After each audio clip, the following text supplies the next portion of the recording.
Ambala cantt Tangri नदी में हुए अतिक्रमण का मुद्दा गहराने लगा है। आज इसको लेकर स्थानीय लोगों द्वारा एक वेलफेयर एसोसिएशन का गठन किया गया। इस संस्था के माध्यम से आज अंबाला कैंट के आजाद नगर में एक स्थानीय लोगों की मीटिंग रखी गई, जिसमें सैकड़ों की संख्या में पुरुष और महिलाएं भी शामिल रहीं। इस मीटिंग में बाढ़ से बचाव के लिए बात रखी गई और प्रशासन को कैसे जगाना है, इस मुद्दे को लेकर भी बात रखी गई। पिछले साल टांगरी नदी में आई बाढ़ से आसपास के इलाके के लोगों का काफी नुकसान हुआ था, जिसका डर अभी तक लोगों के मन में है। टांगरी नदी के पुल के पास हुए अतिक्रमण से लोगों में काफी नाराजगी दिखाई दे रही है। आज की मीटिंग का मुख्य उद्देश्य टांगरी नदी के आसपास के इलाकों को बाढ़ से बचाने का था। सर, मेरा नाम अमनदीप सिंह है, मैं गांव सरसेड़ी से हूं। हम ये बोल रहे हैं कि जैसे प्रभु प्रेम आश्रम जो ये पुल है उसके दूसरी साइड बंद लगा हुआ है, हम उससे थोड़ी दुगनी ज्यादा जमीन देने के लिए भी तैयार हैं इस साइड। ठीक है ना कि एक जो सरसेड़ी गांव में एक चेंज है, वहां से एक गोर जा रहा है। हम बोल रहे हैं उस गोर से आप लेके सीधा आप जहाँ पे चंदपुरे का पुल है उस पे आप लगा सकते हो बांध। हम इसके लिए मंजूरी देते हैं, बट ये बोलते हैं कि इस पूरे सरसेड़ी गांव की जहाँ एक्ज्यूम फैक्ट्री है वहां से नदी डांगरी 1.5 किलोमीटर दूर चली जाती है। तो आप ये बोल रहे हैं 1500 मीटर से भी ज्यादा बांध लेके जाएंगे फुट, तो वो एक नजायज है, वो किसानों की जमीन को खराब करने वाली बात है। आज की ये meeting citizen of rising India द्वारा रखी गई है, जिसका कि मुख्य उद्देश्य टांगरी नदी में आने वाली बाढ़ से बचाव के लिए लोगों के सुझाव और सहमति लेना है।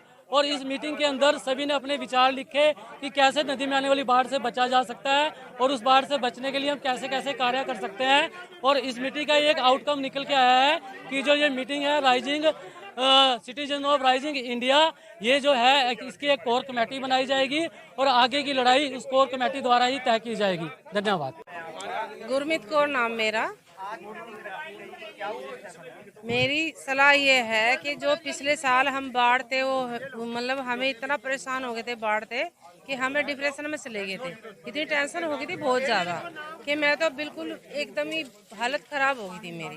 तो मैं ये चाहती हूँ कि अब कभी ये हाल ना होए और सारे एक साथ मिलके और इसको समाधान इसका करा जाए। टांगरी बंद का बंदा लगाया जाए सरकार को बोल के, जो भी सरकार, हाँ मोदी सरकार जो भी, उसको बोल लो, या नैब सैनी है या जो भी हमारी सरकार बन रही है उसको बोल लो। हम किसी की बुराई नहीं करेंगे, पर हमारा सब कोई सारे अपने हैं हमारे, पर हमारा ध्यान दें पूरी पब्लिक का।